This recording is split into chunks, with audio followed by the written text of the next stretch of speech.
Hello बच्चों, कैसे हो आप सब। आज हम स्टार्ट करेंगे क्लास 12th बायोलॉजी में चैप्टर नंबर 3 ह्यूमन रिप्रोडक्शन का पार्ट सेकंड। अगर अभी तक आपने पार्ट फर्स्ट विजिट नहीं किया हो जिसमें अपन ने मेल रिप्रोडक्टिव सिस्टम के बारे में स्टडी की थी, तो आप इस कार्ड पर क्लिक करके उसे विजिट कर सकते हैं। आज के वीडियो में अपन चैप्टर को आगे बढ़ाते हैं और चैप्टर का नेक्स्ट टॉपिक लेते हैं जो कि है female reproductive system. Male reproductive system की तरह ही फीमेल रिप्रोडक्टिव सिस्टम में भी दो तरह के ऑर्गन होते हैं। प्राइमरी सेक्स ऑर्गन जो गैमिट बनाएगा और क्या करेगा, सेक्स हार्मोन रिलीज करेगा। यहां पर प्राइमरी सेक्स ऑर्गन होते हैं ओवेरीज जो क्या करते हैं, ओवम प्रोड्यूस करते हैं और female sex hormone progesterone, oestrogen ये वगैरह रिलीज करते हैं। और सेकेंडरी सेक्स ऑर्गन में यहां पर आती है एक्सेसरी डक्ट्स, जैसा कि मेल में भी थी। यहां पर होंगे ओविडक्ट, यूट्रस, वेजाइना। और मेल ही की तरह यहां पर एक्सटर्नल जेनिटेलियास होते हैं, उनके बारे में भी अपन देखेंगे, ठीक है। और एक्सेसरी ग्लैंड भी होती है। मेल में 3 तरह की ग्लैंड थी, यहां अपन 2 तरह की ग्लैंड के बारे में स्टडी करेंगे। कुछ बुक में ये भी एक्सटर्नल जेनिटेलिया के साथ में ही पढ़ा दिया जाता है। और एक मेमोरी ग्लैंड है जो क्या करती है, मिल्क नरिश करके जो चाइल्ड जो मतलब बर्थ के बाद में जो बच्चा होगा उसे न्यूट्रिशन देगी।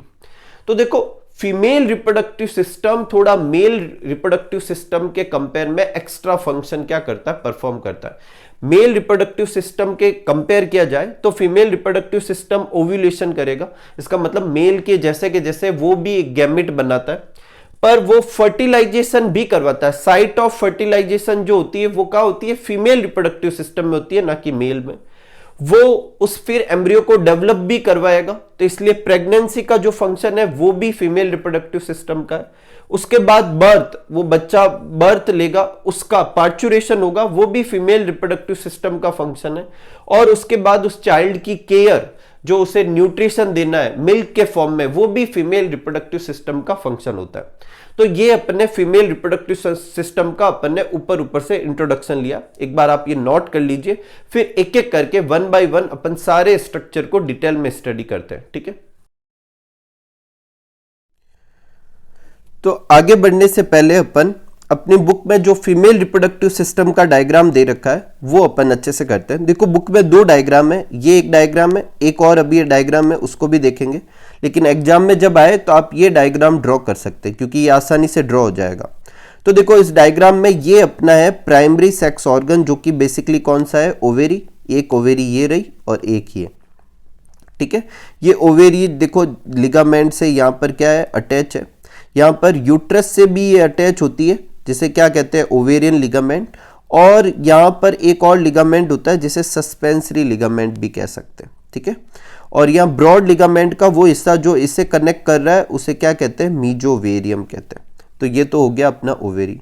और इसके आगे देखो, ये वाला जो रीजन है ये बेसिकली कौन सा है, फेलोपियन ट्यूब। फेलोपियन ट्यूब का ये फर्स्ट पोर्शन है इनफंडिबुलम, ठीक है। ये सेकंड और लॉन्गेस्ट एंड वाइडेस्ट पोर्शन होता है एम्प्यूला। और फिर ये थर्ड पोर्शन है स्टेमस। इनफंडिबुलम के आगे फिंगर लाइक स्ट्रक्चर होते हैं जिन्हें क्या कहते हैं, फिम्बरी। और ये तीनों स्ट्रक्चर कलेक्टिवली क्या कहते हैं, फेलोपियन ट्यूब। इसके बाद ये एक देखो, एक इन्वर्टेड पियर शेप्ड स्ट्रक्चर में खुल रहा है जो कि ऊपर से वाइड है और नीचे से कैसा है, नैरो है। ये पूरा स्ट्रक्चर क्या कहलाता है, यूट्रस, जिसमें ये यूटेराइन फंडस है, ये उसकी बॉडी है। और ये नीचे वाला जो नैरो पोर्शन है ये क्या है, सर्विक्स। और फिर यूट्रस किस में खुलता है, वेजाइना में, ठीक है। यहाँ पर बॉडी में बीच में यहाँ पर कैविटी है जिसे क्या कहते हैं, यूटेराइन कैविटी। सर्विक्स के अंदर जो नीचे वाला नैरो पोर्शन है उसमें भी बीच में कैविटी है जो कि कैनाल शेप में है जिसे सर्विकल कैनाल कहते हैं। और यहाँ से होता हुआ फिर ये क्या ओपन हो जाती है, वेजाइना। और वेजाइना के अंदर भी कैनाल होती है जिसे वेजाइनल कैनाल कहेंगे। और ये दोनों कैनाल आपस में कलेक्टिवली क्या कहलाएगी, बर्थ कैनाल कहलाएगी।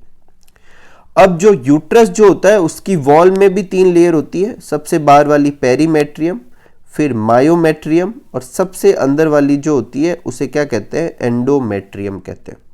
तो ये अपने फीमेल रिप्रोडक्टिव सिस्टम का एक सिंपल और अच्छा सा डायग्राम है, ठीक है। देखो, बुक में एक और डायग्राम दे रखा है, ये वाला। ये थोड़ा कॉम्प्लिकेटेड दिखता है लेकिन ये एक्चुअल पोजीशन समझाता है। जैसे अभी वाले डायग्राम में अपन को देखकर ऐसा लग रहा था कि यूट्रस और फिर उसके आगे सर्विक्स और फिर क्या है वेजाइना। लेकिन एक्चुअल में देखो ये जो है ये वाला कौन सा है, वेजाइना वाला पोर्शन है, फिर ये सर्विक्स और ये यूट्रस। देखो इनके ये एकदम मतलब एक सीधी लाइन में नहीं है, ये एक दूसरे पर एक एंगल पर है, ठीक है। ये वाला जो है ये पीछे वाला पोर्शन कौन सा है, एनस, और ये यूट्रस हो गया, ये अपने सर्विक्स हो गई, फिर ये वेजाइना, और ये वेजाइना बाहर की तरफ खुल रही है। वेजाइना जिस पोर लाइक स्ट्रक्चर से बाहर खुलती है उसे वेजाइनल ओरिफिस कहते हैं, ठीक है।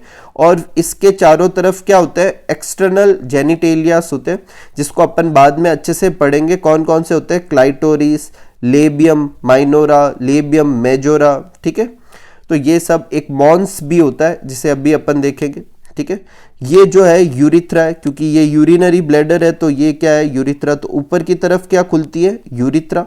जब अपन फीमेल रिप्रोडक्टिव सिस्टम को सबसे बाहर की तरफ से देखते हैं, इस पोर्शन को कहते हैं वेस्टिब्यूल, और उसमें दो पोर लाइक स्ट्रक्चर होते हैं, दो ओपनिंग्स होती है। एक ओपनिंग जो होती है वो किसकी होती है, यूरिथ्रा की, और एक किसकी होती है, वेजाइना की। यूरिथ्रा की ओपनिंग ऊपर की तरफ और वेजाइना की कहाँ होती है, नीचे की तरफ होती है, ठीक है।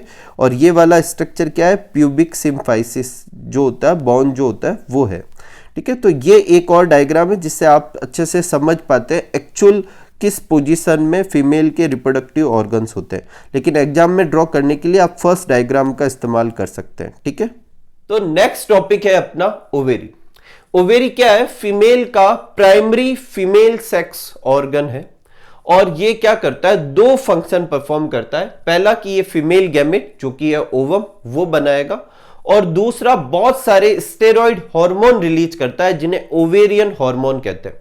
देखो हार्मोन प्रोटीन नेचर के होते हैं, स्टेरॉइड नेचर के होते हैं। जो स्टेरॉइड नेचर के होते हैं उन्हें स्टेरॉइड हार्मोन कहते हैं। जैसे कि मेल में क्या होता है, टेस्टोस्टेरोन जो है वो भी एक स्टेरॉइड हार्मोन है। तो यहां पर भी स्टेरॉइड हार्मोन रिलीज होते हैं, क्योंकि ओवेरी से रिलीज हो रहे हैं, उन्हें ओवेरियन हार्मोन कहते हैं। जैसे एस्ट्रोजन, प्रोजेस्ट्रॉन, रिलैक्सिन, इनिबिन, ये सब, ठीक है। अब ओवेरी की पोजीशन क्या है, तो ये ओवेरी जो होती है each side of lower abdomen में होती है। इसे अपन क्या कह सकते हैं, ये भी लगभग पेल्विक रीजन में ही होती है। Each ovary is about 2 to 4 centimeter in length और it is connected to pelvic wall और uterus by ligament। तो ओवेरी को अपनी ही जगह पर होल्ड करने के लिए स्ट्रक्चर्स होते हैं जिन्हें लिगामेंट्स कहते हैं। और एनसीईआरटी में लिखा हुआ है कि ये इसे पेल्विक वॉल और यूट्रस से क्या करके रखते हैं, जोड़ के रखते हैं। अब अपनी बुक में यही लिखा हुआ है। इन लिगामेंट के नाम जो है वो थोड़े एक्स्ट्रा नॉलेज है, आप चाहे तो याद करें, 12th के लिए करने जरूरी नहीं है, लेकिन कंपटीशन के हिसाब से आप याद कर लीजिए। तो कौन कौन से लिगामेंट होते हैं, तो देखो 3 तरह के लिगामेंट होते हैं। पहला होता है ब्रॉड लिगामेंट। अब ब्रॉड लिगामेंट बेसिकली पेरिटोनियम का पार्ट होता है, पेराइटल पेरिटोनियम का। तो flat seat of parietal peritoneum associate with uterus, fallopian tube और ओवेरीज। यूट्रस, फैलोपियन ट्यूब और ओवेरी को कवर करके रखता है, उसे होल्ड करके रखता है, उसे कहते हैं ब्रॉड लिगामेंट। अब इन 3 स्ट्रक्चर को कनेक्ट कर रहा है, तो ब्रॉड लिगामेंट के अपन 3 पार्ट कर सकते हैं। जो यूट्रस से कनेक्टेड है उसे कहेंगे मीजोमेट्रियम, जो ओवेरी से कनेक्टेड है उसे कहेंगे मीजोवेरियम, और जो फैलोपियन ट्यूब से कनेक्टेड है उसे कहेंगे मीजोसाल्पिंग्स। साल्पिंग्स वर्ड फैलोपियन ट्यूब के लिए इस्तेमाल में किया जाता है। फैलोपियन ट्यूब के लिए ओविडक्ट, साल्पिंग्स, यूटेराइन ट्यूब, बहुत सारे वर्ड है। तो यहां पर जो है पेल्विक वॉल से कनेक्ट करने के लिए क्या हो गया अपने, मतलब जो पेरिटोनियम है वो कवर करके रखेगा। और कौन सा पेरिटोनियम, पेराइटल पेरिटोनियम, और कौन सा स्ट्रक्चर ओवेरी से कनेक्टेड होगा, मीजोवेरियम। इसके अलावा एक सस्पेंसरी लिगामेंट होते हैं, वो भी पेरिटोनियम से ही निकले हुए होते हैं, और वो पेल्विक वॉल से क्या करते हैं, इसे कनेक्ट करते हैं, उन्हें कहते हैं सस्पेंसरी लिगामेंट। कुछ बुक में सस्पेंसरी लिगामेंट को ब्रॉड लिगामेंट का ही एक हिस्सा भी समझा जाता है, ठीक है। फिर एक होते हैं ओवेरियन लिगामेंट, जो यूट्रस को ओवेरी से कनेक्ट करते हैं, उन्हें क्या कहते हैं, ओवेरियन लिगामेंट। तो एनसीईआरटी में जो लिखा हुआ है कि पेल्विक वॉल और यूट्रस से, तो पेल्विक वॉल से कौन कनेक्ट कर रहा है, सस्पेंसरी लिगामेंट, और यूट्रस से कौन कनेक्ट कर रहा है, ओवेरियन लिगामेंट। इसके अलावा ब्रॉड लिगामेंट भी होता है, और ब्रॉड लिगामेंट से जो अटैचमेंट होगा वो कहां से होगा, मीजोवेरियम से। तो ये लिगामेंट्स के नाम है। अब अपन ओवेरी का इंटरनल स्ट्रक्चर देखते हैं। तो अपनी बुक में लिखा हुआ है कि ओवेरी जो होती है उसके सबसे बाहर की तरफ एक एपिथेलियम होती है। अब इस जो सबसे बाहर एपिथेलियम है उसके बाहर भी एक लेयर होती है। देखो टेस्टिस के चारों तरफ जब अपन ने पेरिटोनियम पढ़ी थी तो दो तरह की पढ़ी थी, पैराइटल पेरिटोनियम और विसरल पेरिटोनियम। तो पैराइटल तो ब्रॉड लिगामेंट के फॉर्म में हो गई। तो ओवेरी के चारों तरफ पहले सबसे बाहर तो होती है विसरल पेरिटोनियम, उसके बाद एक लेयर होती है जिसमें क्यूबॉइडल एपिथेलियम होती है कुछ इस तरीके की, जिसे जर्मिनल एपिथेलियम लेबल किया हुआ होता है, लेकिन उसे सही मायने में सरफेस एपिथेलियम ही कहना चाहिए, क्योंकि जर्मिनल वर्ड कंफ्यूज कर सकता है। अपन को लगेगा कि जो यहां पर ओवम डेवलप होगा, जो फॉलिकल्स वगैरह बनेगी, वो यहां की सेल से बनेगी, लेकिन ऐसा नहीं होता, वो यॉर्क सेक से बनती है। तो जर्मिनल एपिथेलियम कह सकते हैं अपन, इसको नाम दे सकते हैं, लेकिन वैसा ये फंक्शन कर नहीं रही है। तो सबसे बाहर विसरल पेरिटोनियम, उसके बाद सरफेस एपिथेलियम जिसे जर्मिनल एपिथेलियम भी लिखा होता है, और फिर सबसे अंदर की तरफ ट्यूनिका एल्बुजिनिया होती है। क्या होती है? Tunica albuginea. अब जो इसके अंदर का जो पोर्शन है उसे कहते हैं स्ट्रोमा, और इस स्ट्रोमा के भी दो रीजन हो जाएंगे, एक आउटर रीजन जिसे कॉर्टेक्स कहेंगे और एक इनर रीजन जिसे मेड्यूला कहेंगे। कॉर्टेक्स रीजन वो होता है जो बाहर की तरफ होगा और इसमें फॉलिकल्स डेवलप होगी, इसमें कनेक्टिव टिश्यू होंगे, और फॉलिकल्स जो होते हैं वो अपन बाद में oogenesis का जब टॉपिक करेंगे तो डिटेल में समझेंगे। अभी ऐसा समझ लो, सबसे पहले होती है प्रीमोर्डियल फॉलिकल्स, फिर प्राइमरी फॉलिकल्स, फिर सेकेंडरी, फिर टर्सरी, फिर ग्राफियन फॉलिकल्स बनती है। बाद में जब oogenesis करेंगे तो अपन इनको डिटेल में देखेंगे। तो जो फॉलिकल डेवलपमेंट होता है वो कॉर्टेक्स वाले रीजन में होता है स्ट्रोमा के, और यहाँ कनेक्टिव टिश्यू भी होते हैं। और जो मेड्यूला वाला रीजन होता है यहाँ पर ब्लड वेसल्स, लिम्फेटिक वेसल्स वगैरह खुलती है। तो जो ओवेरी जो होती है उसके इंटरनल स्ट्रक्चर में अपन को क्या याद रखना है? एक तो बाहर की लेयर, सबसे बाहर क्या होती है? विसरल पेरिटोनियम, फिर एक एपिथेलियम होती है, फिर ट्यूनिका एल्बुजिनिया। अंदर के स्ट्रक्चर को अपन ने क्या बोला है? स्ट्रोमा बोला है, जिसके दो पोर्शन थे, एक कॉर्टेक्स और एक मेड्यूला। तो अपनी बुक में क्या लिखा हुआ है देखो, each ovary is covered by a thin epithelium, कि भाई हर ओवेरी में एक एपिथेलियम है कवर, विच इनक्लोज ओवेरियन स्ट्रोमा, जो क्या करती है? ओवेरियन स्ट्रोमा को रखती है। और फिर स्ट्रोमा के भी दो रीजन होते हैं, पेरिफेरल बाहर वाला रीजन जो होता है कॉर्टेक्स, और इनर अंदर का जो रीजन होता है उसे क्या कहेंगे? मेड्यूला कहेंगे। ठीक है, तो एक बार आप ये नोट कर लीजिए, फिर अपन कुछ और पॉइंट भी देखते हैं। तो नेक्स्ट टॉपिक है अपना एक्सेसरी डक्ट। तो देखो एक्सेसरी डक्ट जो होती है यहां पर क्या क्या होती है? एक तो होती है ओविडक्ट्स, जिसे फैलोपियन ट्यूब, यूटेराइन ट्यूब कहते हैं, एक होता है यूट्रस और एक होता है वेजाइना। ठीक है, ये सब फीमेल एक्सेसरी डक्ट्स बनाती है। तो एक एक करके अपन को सब करना है। तो सबसे पहले लेते हैं फैलोपियन ट्यूब्स। देखो फैलोपियन ट्यूब्स जो होती है करीब 10 to 12 सेंटीमीटर लॉन्ग होती है, और ये कहां पर? यहां पर है ओवेरी। तो ओवेरी के पेरिफेरल पार्ट से स्टार्ट होकर ये कहां तक जाती है? यूट्रस तक। ये जो आउटलाइन बनाई हुई है ये यूट्रस, यहां के बाद में ये यूट्रस आ जाएगा। ठीक है, अब इस फैलोपियन ट्यूब या ओविडक्ट के तीन पोर्शन होते हैं। देखो सबसे पहला पोर्शन होता है उसे कहते हैं इनफंडिबुलम, दूसरा पोर्शन होता है उसे कहते हैं एम्प्यूला, और तीसरा पोर्शन जो होता है उसे कहते हैं स्टेमस। अब मेरी बात ध्यान से सुनना, एनसीईआरटी में तीन ही पॉइंट लिखे हुए हैं कि तीन पार्ट है, लेकिन जब आगे आप स्टडी करते हो या कोई और बुक रेफर करोगे तो उसमें जो ओविडक्ट है उसका एक और पार्ट लिखा होता है जिसे कहते हैं इंट्राम्यूरल पार्ट। और ये पार्ट जो है एनसीईआरटी में नहीं दे रखा। ये पार्ट कौन सा होता है? जब फैलोपियन ट्यूब यूट्रस में खुलती है तो उसकी वॉल में भी इसका कुछ हिस्सा होता है, उसको कहते हैं इंट्राम्यूरल पार्ट। तो आपके नॉलेज के लिए बता रहा हूं, वैसे अपन को तीन पार्ट याद रखने हैं, इनफंडिबुलम, एम्प्यूला और स्टेमस। अब इनफंडिबुलम जो है वो ओवेरी के पास का पार्ट है, मतलब ओवेरी इस तरफ होती है तो उसके सबसे पास में कौन सा पार्ट है? इनफंडिबुलम। ये एक फनल शेप्ड स्ट्रक्चर है, इसके बीच में एक पोर होता है जिसे ऑस्टियम कहते हैं। ठीक है, और इसके एजेज पर देखो आप फिंगर लाइक स्ट्रक्चर होते हैं जिन्हें क्या कहते हैं? फिमरी, और ये क्या करते हैं? Help in collection of ovum. ये ओवेरी से जो बाहर की तरफ फॉलिकल्स से मतलब इजेक्शन की वजह से जो सेकेंडरी oocyte रिलीज होगा, एक्चुअल में ओवम रिलीज नहीं होता, सेकेंडरी oocyte जो रिलीज होगा उसे कैप्चर करने में क्या करता है? हेल्प करता है। तो ये फिमरी के फंक्शन है, और ये सबसे पहला वाला पार्ट इनफंडिबुलम। सेकंड जो पोर्शन जो होता है वो होता है एम्प्यूला। इसके अंदर की ल्यूमन जो होती है वो काफी वाइड होती है क्योंकि इसकी वॉल थिक होती है। तो widest and longest part of fallopian tube अगर आपको पूछे तो कौन सा है? एम्प्यूला। और साइट ऑफ फर्टिलाइजेशन भी कौन सी होती है? एम्प्यूला ही होती है। अगर ऑप्शन में एम्प्यूला इस्थेमिक जंक्शन हो तो आप वो टिक कर सकते हैं, ठीक है, क्योंकि एम्प्यूला और इस्थेमिक का ये जो जंक्शन होता है जनरली यहां पर भी फर्टिलाइजेशन हो सकता है, ठीक है। नेक्स्ट जो पोर्शन है वो है स्टेमस। ये लास्ट पार्ट है, नैरो होती है इसकी ल्यूमन, और ये जो क्या करता है, ज्वाइन करता है किसको? यूट्रस को। फेलोपियन ट्यूब को किसके साथ जोड़ेगा? यूट्रस के साथ जोड़ता है, ठीक है। तो फेलोपियन ट्यूब एक 10 से 12 सेंटीमीटर लॉन्ग ट्यूब है जिसके 3 पोर्शन हो गए, इनफंडिबुलम, एम्प्यूला और स्टेमस। और एक और एक्स्ट्रा एडिशनल पॉइंट याद रख सकते हैं, इंट्राम्यूरल पार्ट और होता है, ठीक है।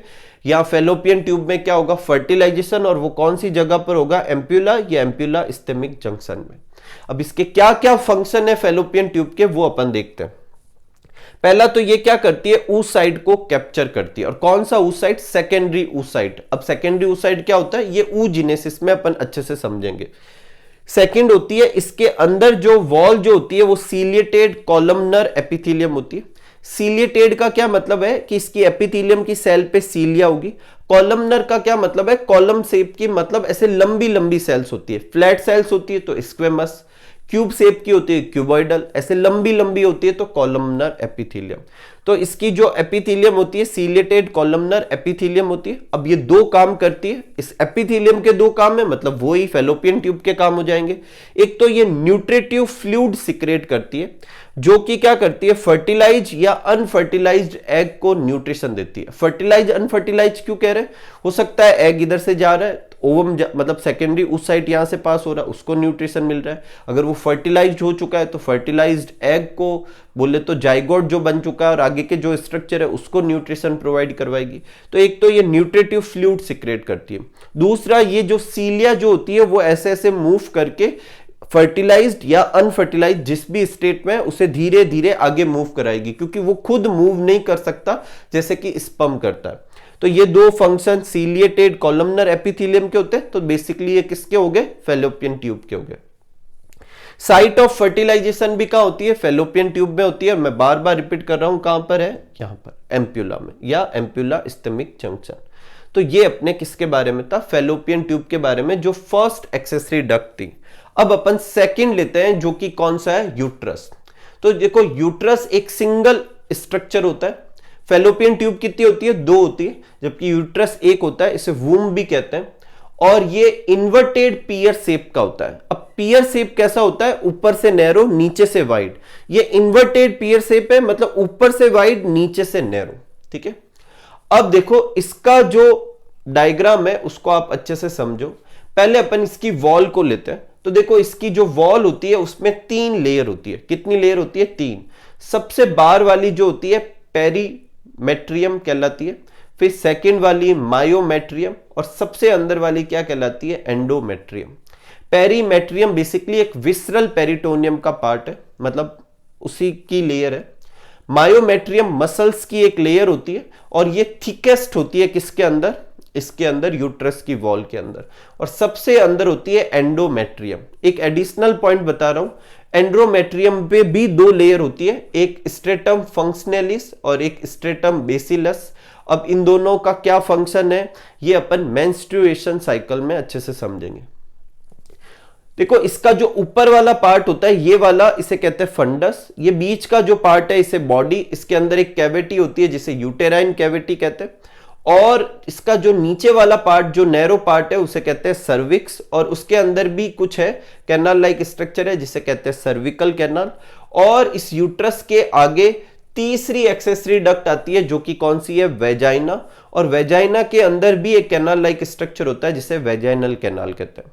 यूट्रस वो जगह है जहां पर इंप्लांटेशन होगा और एम्ब्रियो डेवलपमेंट होगा। जब बच्चा पूरी तरह से डेवलप हो जाएगा तो वो इसी रास्ते से होता हुआ बाहर निकलता है। तो ये सर्विकल कैनाल और वेजाइनल कैनाल दोनों मिलकर बर्थ कैनाल की तरह बिहेव करती है, और यहां से बच्चा कहां निकलता है? बाहर निकलता है। तो एक बार आप ये नोट कर लीजिए, फिर यूट्रस के बारे में और वेजाइना के बारे में कुछ और पॉइंट भी अपन देखते हैं। देखो यूट्रस के कुछ और पॉइंट लेते हैं। यूट्रस जो होता है उसके 3 पार्ट होते हैं। सबसे ऊपर वाला क्या होता है, फंडस, फिर क्या होती है बॉडी, और फिर सबसे नीचे वाला जो पोर्शन होता है उसे क्या कहते हैं, सर्विक्स। ये नैरो पोर्शन होता है। बॉडी के अंदर जो कैविटी है उसे यूटेराइन कैविटी कहते हैं, और सर्विक्स के अंदर जो है उसे सर्विकल कैनाल कहते हैं। अब जो वॉल है उसमें भी 3 लेयर होती है। सबसे बाहर होती है पेरीमेट्रियम, फिर मायोमेट्रियम, और फिर एंडोमेट्रियम। पेरीमेट्रियम जो होती है एक्सटर्नल थिन मेम्ब्रेनस लेयर है। मायोमेट्रियम जो होती है मिडल थिक लेयर है, स्मूथ मसल्स की बनी हुई है, ये थिकेस्ट लेयर है। और ये क्या काम करती है, स्ट्रॉन्ग कॉन्ट्रेक्शन शो करती है ड्यूरिंग पार्चुरेशन, जिसकी वजह से बेबी बाहर की तरफ पुश होता है। नेक्स्ट है एंडोमेट्रियम, ये इनर ग्लैंडुलर लेयर है और इसमें साइक्लिक चेंजेज होते रहते हैं, जिसे अपन मेंस्ट्रुएशन साइकिल में अच्छे से समझेंगे। ठीक है, एक यूट्रस वो जगह है जहां पर क्या होता है, इम्प्लांटेशन होता है। तो अगर आपको पूछे यूट्रस के फंक्शन, तो ये भी एक फंक्शन है। यूट्रस पे क्या होता है, इम्प्लांटेशन होता है। इसके अलावा एक एडिशनल पॉइंट है, एंडोमेट्रियम जो होता है एक न्यूट्रिटिव फ्लूइड भी सिक्रेट करता है, जिसे यूटेराइन मिल्क कहते हैं। और ये एम्ब्रियो को नरिशमेंट देता है, कब तक, जब तक कि अच्छे से प्लेसेंटा डेवलप नहीं हो जाती। यूट्रस जो है साइट ऑफ इम्प्लांटेशन भी प्रोवाइड करवाता है। तो ये पीछे के जो है ये सारे यूट्रस के फंक्शन हो गए, जैसे स्ट्रॉन्ग कॉन्ट्रैक्शन कराकर पार्चुरेशन में हेल्प करना, ठीक है, साइक्लिक चेंजेज होते हैं मेंस्ट्रुएशन में, और न्यूट्रिटिव फ्लूइड सिक्रेट करना जिसे यूटेराइन मिल्क कहते हैं, और सबसे इंपॉर्टेंट फंक्शन है साइट ऑफ इम्प्लांटेशन प्रोवाइड करवाना। ठीक है, नेक्स्ट पॉइंट लेते हैं अपन, वेजाइना। तो देखो वेजाइना जो है वो बेसिकली क्या है, फीमेल कॉपुलेटरी ऑर्गन है। ठीक है, और ये करीब 10 सेंटीमीटर लॉन्ग स्ट्रक्चर होता है, जो कि कहाँ होता है, यूट्रस के सर्विक्स वाले पोर्शन के आगे होता है। ये फाइब्रोमस्क्यूलर कैनाल है, मतलब मसल्स और फाइब्रस टिश्यू की बनी होती है, और अंदर वाली लाइनिंग जो होती है इसकी वो म्यूकस मेम्ब्रेन की होती है। और ये वेजाइना जो है वो बाहर की तरफ वेस्टिब्यूल में खुलती है, और इसकी ओपनिंग को कहते हैं वेजाइनल ओरिफिस। अब बात उठती है वेजाइना की फंक्शन क्या है। तो पहला फंक्शन है, ये क्या करती है, स्पर्म रिसीव करती है पेनिस से। किस समय, सेक्सुअल इंटरकोर्स के समय। पेनिस यहां पर क्या करता है, सीमन डिपॉजिट कर देता है, जिसके साथ स्पर्म भी आ जाते हैं। दूसरा, ये मेंस्ट्रुअल फ्लो जो होता है उसको पास होने के लिए रास्ता देती है, इधर से ही होते ही मेंस्ट्रुअल फ्लो बाहर की तरफ निकलता है। और तीसरा है कि जो चाइल्ड का बर्थ होता है उस समय देखो जो बच्चे का डेवलपमेंट है वो यहाँ हो रहा है, तो फिर यहाँ इसी रास्ते से बच्चा बाहर की तरफ निकलेगा। तो सर्विकल कैनाल और वेजाइनल कैनाल दोनों मिलकर बर्थ कैनाल की तरह बिहेव करती है। एक एक्स्ट्रा पॉइंट बताता हूं, जो म्यूकोसा जो होती है वेजाइनल वॉल की, उसके अंदर ग्लाइकोजन होता है, और इस ग्लाइकोजन के इसके अंदर डिकम्पोज करके लैक्टोबैसिलस एसिडोफिलस बैक्टीरिया जो होते हैं इसे डिकम्पोज करके ऑर्गेनिक एसिड बनाते हैं, जिससे वेजाइना की पीएच हमेशा एसिडिक होती है, और ये क्या करती है, इन्फेक्शन से प्रोटेक्शन देती है। हालांकि एक प्रॉब्लम होगी, इसी एसिडिक पीएच की वजह से जब सीमन या रिलीज किया जाता है तो उसमें बहुत सारे स्पर्म मर जाते हैं, क्योंकि स्पर्म को एसिडिक पीएच क्या नहीं होती, सहन नहीं होती। लेकिन स्पर्म अपने साथ सीमन लाता है, और उसमें क्या होता है, एल्केलाइन मीडियम होता है। हालांकि वो इसको न्यूट्रल करके वो प्रोटेक्शन प्रोवाइड करवाता है, लेकिन तब तक जब तक ये न्यूट्रल हो कुछ ना कुछ स्पर्म मर ही जाते हैं। ठीक है, तो ये आप याद रखें कि वेजाइना की पीएच कैसी होती है, एसिडिक होती है, और किस बैक्टीरिया की वजह से होती है, लैक्टोबैसिलस एसिडोफिलस। और वो ऑर्गेनिक एसिड आता कहां से, जो ग्लाइकोजन जो होता है उसके डिकम्पोजिशन की वजह से आता है। एक और चीज, वेजाइना की जो ओपनिंग जो होती है उस पे पार्शियली कवर्ड क्या होती है, अपने हाइमन होती है। और हाइमन जो बेसिकली एक परफोरेटेड मेम्ब्रेन है। परफोरेटेड मेम्ब्रेन का क्या मतलब है कि इसमें से होकर कोई चीज गुजर सकती है, और वेजाइना की ये ओपनिंग पर होता है, और ये पार्शियली कवर्ड करती है वेजाइना की ओपनिंग को, ना कि कंप्लीटली कवर करती है। ठीक है, नेक्स्ट आगे बढ़ते हैं और लेते हैं एक्सटर्नल जेनिटेलिया। तो देखो फीमेल के अंदर एक्सटर्नल जेनिटेलिया के नाम पर 5 स्ट्रक्चर होते हैं, mons pubis, labia majora, labia minora, clitoris और हाइमन। एक एक करके देखते हैं। ये जो ऊपर वाला जो पोर्शन देख पा रहे हैं आप, ये वाला पोर्शन क्या कहलाता है, मॉन्स प्यूबिस कहलाता है, जो एक फैटी टिश्यू का क्वेश्चन लाइक स्ट्रक्चर है, जिसमें स्किन होती है और उसके ऊपर हेयर भी होते हैं, और ये प्यूबिक बोन के ऊपर होता है। ठीक है, नेक्स्ट जो है वो है लेबिया माइनोरा। अब लेबिया माइनोरा देखो, ये स्किन के फोल्ड हैं, ये इस तरफ और इस तरफ जो ये स्किन के फोल्ड देख पा रहे हैं, ये अपने क्या है, लेबिया मेजोरा है, ठीक है। और ये फ्लेसी फोल्ड्स होते हैं टिश्यू के, which extend down from the mons, mons के नीचे से स्टार्ट होते हैं और सराउंड करते हैं किसको, वेजाइनल ओपनिंग को, ठीक है। इस लेबिया मेजोरा के अंदर ये देखो दो स्ट्रक्चर देख पा रहे हैं आप, ये इस वाले डायग्राम में भी देख पा रहे हैं, ये वाले स्ट्रक्चर कहलाते हैं लेबिया माइनोरा, ठीक है। और लेबिया माइनोरा के बीच में एक ओपनिंग जैसा स्ट्रक्चर है, फिसल लाइक स्ट्रक्चर है, जिसे क्या कहते हैं, वेस्टिब्यूल। और इस वेस्टिब्यूल के अंदर दो ओपनिंग है, एक ओपनिंग किसकी है, यूरिथ्रा की, जिसे यूरिथ्रल ओपनिंग कहते हैं, और एक वेजाइना की, जिसे वेजाइनल ओपनिंग कहते हैं। अपन ने शुरुआत में जो स्टार्ट में डायग्राम देखा था उसमें भी देखा था कि यूरिथ्रल ओपनिंग ऊपर होती है, वेजाइनल ओपनिंग क्या होती है, नीचे की तरफ होती है। नेक्स्ट है क्लाइटोरिस। देखो क्लाइटोरिस यहां पर देखो, ये लेबिया माइनोरा के ठीक ऊपर यहां पर एक स्ट्रक्चर है, ये इरेक्टाइल स्ट्रक्चर है, जैसे पेनिस इरेक्टाइल होता है वैसे वैसे ये भी एक इरेक्टाइल स्ट्रक्चर होता है और इसे क्लाइटोरिस कहते हैं, ठीक है। और ये भी पेनिस की तरह ही स्किन से कवर्ड होता है, जिसे क्लाइटोरियल हुड कहते हैं। तो टाइनी फिंगर लाइक स्ट्रक्चर होता है which lie at the upper junction of two labia minora and urethral opening, ठीक है, यूरिथ्रल ओपनिंग और ये लेबिया माइनोरा के ठीक ऊपर की तरफ क्लाइटोरिस होता है। नेक्स्ट है हाइमन। हाइमन बेसिकली क्या होती है, वेजाइनल ओपनिंग को पार्शियली कवर किए हुए एक परफोरेटेड मेम्ब्रेन होती है। आप ये जरूर लिखें कि ये मेम्ब्रेन कैसी होती है, परफोरेटेड होती है, ठीक है, परफोरेटेड मेम्ब्रेन होती है, जिसे क्या कहते हैं, हाइमन कहते हैं, ठीक है। तो ये फीमेल में क्या होता है, एक्सटर्नल जेनिटेलिया होते हैं। एक और चीज, ये जो वेस्टिब्यूल वाला जो पोर्शन जो होता है, इस वेस्टिब्यूल वाले पोर्शन में दो ग्लैंड भी होती है, जिसे वेस्टिब्यूलर ग्लैंड कहते हैं, जिसके बारे में अभी अपन देखते हैं, ठीक है। देखो आगे बढ़ते हैं और हाइमन जो कि एक परफोरेटेड मेम्ब्रेन है, उसके बारे में अपन एक पॉइंट लेते हैं। देखो हाइमन जो होता है वो एक्चुअल में क्या हो सकता है कि जब फीमेल फर्स्ट टाइम इंटरकोर्स करती है तो उस समय ये हाइमन जो होती है पेनिस की वजह से फट सकती है, ठीक है। और यही वजह है कि इसकी प्रेजेंस और एब्सेंस को वर्जिनिटी का साइन समझा जाता था। लेकिन एनसीईआरटी में साफ साफ लिखा हुआ है कि ये एक रिलायबल प्रूफ नहीं है। और क्यों नहीं है, उसके दो कारण है। पहला, कभी कभी ये कॉइटस या इंटरकोर्स के बाद भी परसिस्ट कर सकती, और दूसरा पॉइंट कि ये बिना उसके भी ब्रोक हो सकती है, फट सकती है। और उसका कारण होगा कोई झटके से गिरना, या फिर हॉर्स राइडिंग हो जाना, या वेजाइनल टेम्पन का यूज होना, या फिर साइकिलिंग वगैरह का करना। तो ये कभी कभी कॉइटस के बाद में भी रह सकती है और कभी कभी उसके बिना भी ब्रोक हो सकती है। तो इसी वजह से हाइमन को रिलायबल प्रूफ ऑफ वर्जिनिटी नहीं समझा जाता। ये आपके क्वेश्चन भी आ सकता है, आए तो ये आप आंसर लिख सकते हैं, ठीक है।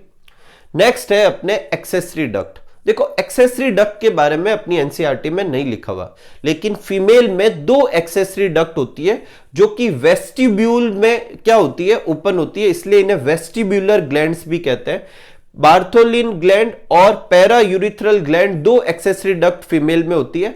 बार्थोलिन को ग्रेटर वेस्टिब्यूलर ग्लैंड कहते हैं और पैरा यूरिथ्रल ग्लैंड को लेसर वेस्टिब्यूलर ग्लैंड कहते हैं, ठीक है। इसका पैरा यूरिथ्रल ग्लैंड का एक और नाम है, इसे ग्लैंड ऑफ स्किने भी कहते हैं। अब जो ये बार्थोलिन ग्लैंड होता है, ये एक लुब्रिकेटिंग फ्लूइड सिक्रेट करता है, और कुछ इसी तरह का पैरा यूरिथ्रल ग्लैंड भी म्यूकस सिक्रेट करता है। और दोनों ही कब रिलीज होते हैं, इंटरकोर्स के समय रिलीज होते हैं। तो ये दो ग्लैंड होती है किसके अंदर, फीमेल के अंदर। बार्थोलिन ग्लैंड को अपन बल्बो यूरिथ्रल ग्लैंड या काउपर्स ग्लैंड जो थी मेल के अंदर, उसकी होमोलोगस समझ सकते हैं। देखो यहां इस वर्ड से मैं आपको एक और चीज समझाता हूं। मेल और फीमेल रिप्रोडक्टिव सिस्टम जो होते हैं उसमें जो जो स्ट्रक्चर होते हैं वो एक दूसरे के, काफी स्ट्रक्चर एक दूसरे के होमोलोगस होते हैं। जैसे मेल में टेस्टिस होता है, तो जो काम वो वहां पर कर रहा है वैसा वैसा ही कौन कर रहा है, ओवेरीज भी कर रही है, ठीक है। क्योंकि इन दोनों का ओरिजिन सेम है। होमोलोगस ऑर्गन कौन से होते हैं, जिनका ओरिजिन क्या होता है, सेम होता है, उन्हें क्या कहते हैं, होमोलोगस ऑर्गन कहते हैं, ठीक है। तो इन दोनों का ओरिजिन, क्योंकि जो मेल और फीमेल रिप्रोडक्टिव सिस्टम में वो एक ही तरह के प्राइमरी स्ट्रक्चर से डेवलप होते हैं। तो मेल में टेस्टिस, उसकी जगह होमोलोगस है, फीमेल में ओवेरी। मेल में पेनिस होता है, फीमेल में उसकी जगह क्लाइटोरिस। मेल में पेनिस के ऊपर जो होता है वो क्या होता है, क्लाइटोरिस लिख दिया यहां पर, उसकी जगह क्या होता है, फोर स्किन। जो मेल में पेनिस के ऊपर क्या होती है, फोर स्किन होती है, ठीक वैसे वैसे क्लाइटोरिस के ऊपर क्लाइटोरियल हुड होता है। मेल में स्क्रोटम होता है, फीमेल में लेबिया मेजोरा। पीनियल यूरिथ्रा, उसकी जगह लेबिया माइनोरा।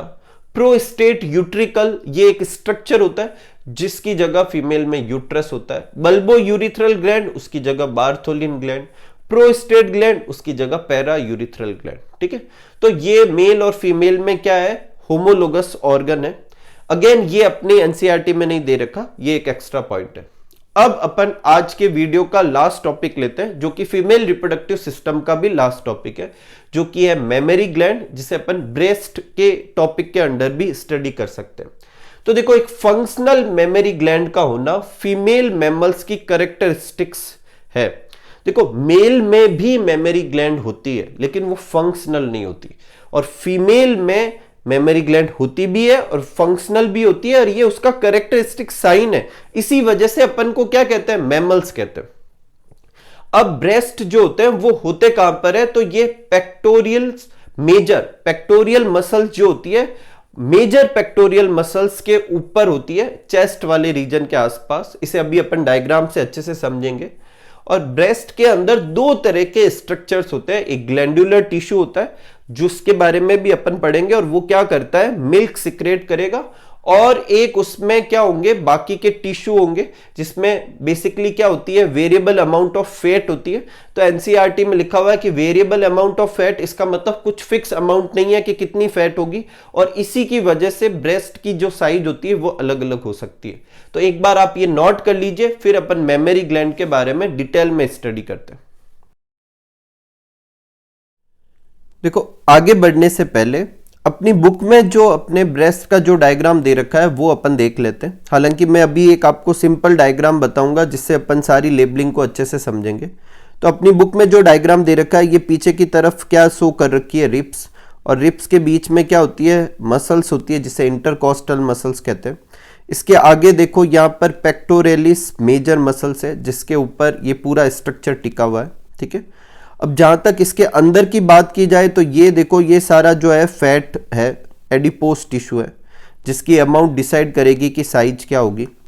और ये जो देखो आप बहुत सारे स्ट्रक्चर देख पा रहे हैं ऐसे, इनको क्या बोला गया है, मेमोरी एल्वियोलस।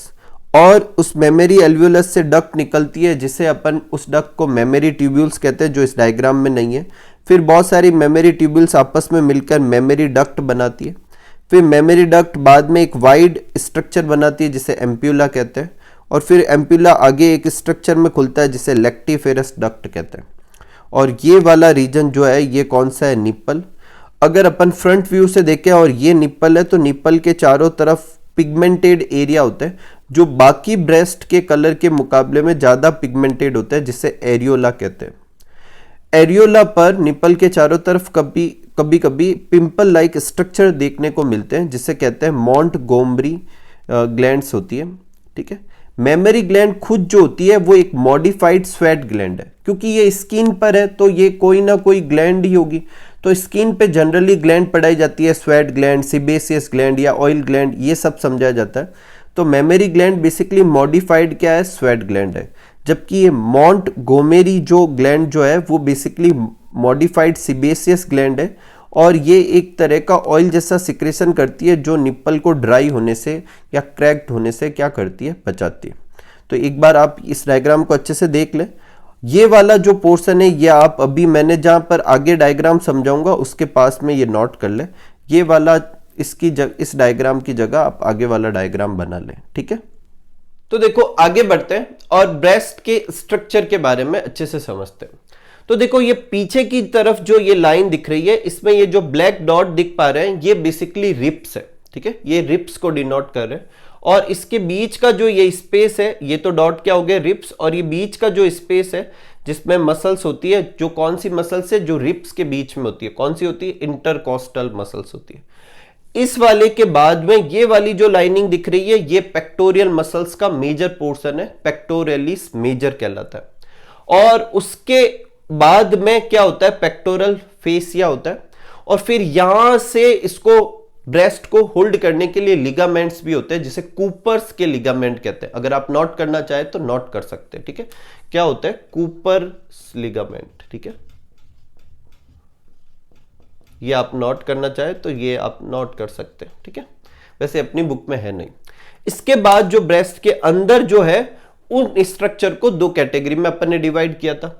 एक कौन सा होता है, उसका ग्लैंडुलर टिश्यू होता है, और एक कौन सा होता है, कनेक्टिव टिश्यू होता है, ठीक है। अब ग्लैंडुलर टिश्यू की जहां बात की जाए तो ग्लैंडुलर टिश्यू वो होता है जो मिल्क सिक्रेट करेगा। तो ग्लैंडुलर टिश्यू जो होता है उसमें करीब हर ब्रेस्ट में 15 to 20 मेमोरी लोब्स होती है। ये जो आप ग्रीन कलर वाले देख पा रहे हैं ये लोब्स है, और ये इस डायग्राम में 3 दिख रहे हैं। वैसे कितने होते हैं, 15 to 20 होते हैं, ठीक है। अब इन लोब के अंदर का भी स्ट्रक्चर होता है, उसे अपन इस डायग्राम से अच्छे से समझेंगे। थ्योरी रीड करते हैं और डायग्राम समझेंगे। तो अपनी बुक में लिखा हुआ है कि जो लोब्स होते हैं वो क्लस्टर ऑफ सेल्स कंटेन करते हैं। तो इसके अंदर देखो, ये आप देख पा रहे हैं क्लस्टर ऑफ सेल्स। यहां सिंप्लिसिटी के लिए मैंने 3 बनाई है ऐसे।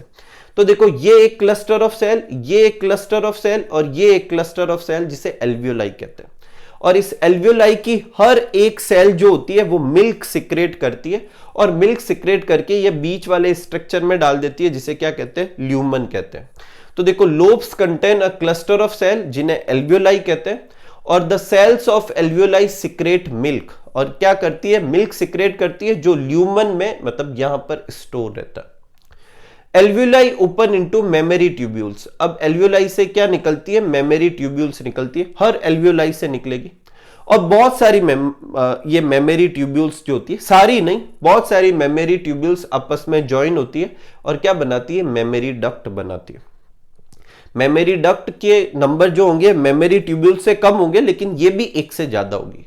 फिर मेमोरी डक्ट्स जो होती है वो सारी मिलकर एक वाइड स्ट्रक्चर बनाती है, जिसे कहते हैं मेमोरी एम्प्यूला, ठीक है। और फिर ये मेमोरी एम्प्यूला आगे एक स्ट्रक्चर बनाती है, जिसे क्या कहते हैं, लैक्टिफेरस डक्ट। और ये लैक्टिफेरस डक्ट इस वाले रीजन तक चली जाती है, जिसे अपन क्या कहते हैं, निप्पल।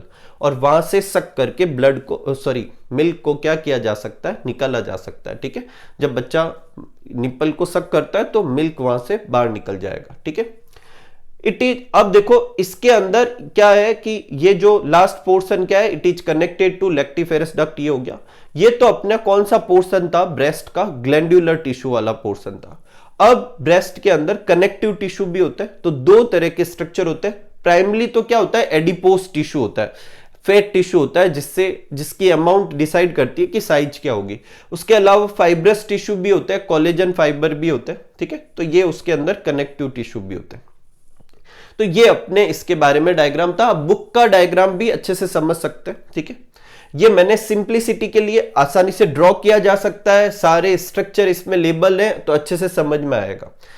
एक देखो, 2-3 कुछ और पॉइंट देखते हैं ब्रेस्ट के बारे में। पहला, ब्रेस्ट का डेवलपमेंट कौन डिसाइड करता है, तो हार्मोन से ये कंट्रोल होता है। तो एस्ट्रोजन और प्रोजेस्टेरोन हार्मोन इस काम में हेल्प करते हैं। एस्ट्रोजन जो होता है डक्ट्यूलर ग्रोथ करवाता है, ये जो डक्ट्स वगैरह होती है इनकी ग्रोथ करवाता है, और एडिपोस टिश्यू का डिपोजिशन करवाता है। जबकि प्रोजेस्टेरोन जो होता है एल्वियोलर डेवलपमेंट, जो ये एल्वियोलाई होती है इसके डेवलपमेंट में क्या करता है, हेल्प करता है। और दोनों की वजह से ही ओवरऑल क्या होती है, ग्रोथ होती है ब्रेस्ट की। सेकंड है मिल्क सिंथेसिस। मिल्क कौन सिंथेसिस करवाएगा, तो वो प्रोलैक्टिन हार्मोन करवाता है। और एक और होता है HCST, ह्यूमन कोरियोनिक सोमेटोमेमोट्रोफिन हार्मोन। ये क्या करता है, मिल्क सिंथेसिस करवाता है। और मिल्क बाहर कैसे निकलेगा, मिल्क इजेक्शन जो होता है वो ऑक्सीटोसिन हार्मोन जो होता है वो ये काम करवाता है। तो ये अपने ब्रेस्ट के बारे में था, और इसी के साथ में अपना फीमेल रिप्रोडक्टिव सिस्टम जो होता है वो कंप्लीट होता है। उम्मीद करूंगा कि आपको ये टॉपिक बहुत अच्छे से समझ में आया होगा। मिलते हैं अगले वीडियो में, जिसमें अपन गैमेटोजेनेसिस के बारे में स्टडी करेंगे। तो तब तक आप सब लोग खूब सारा हार्डवर्क कीजिए, खूब खुश रहिए, खूब मस्त रहिए। Thank you for watching.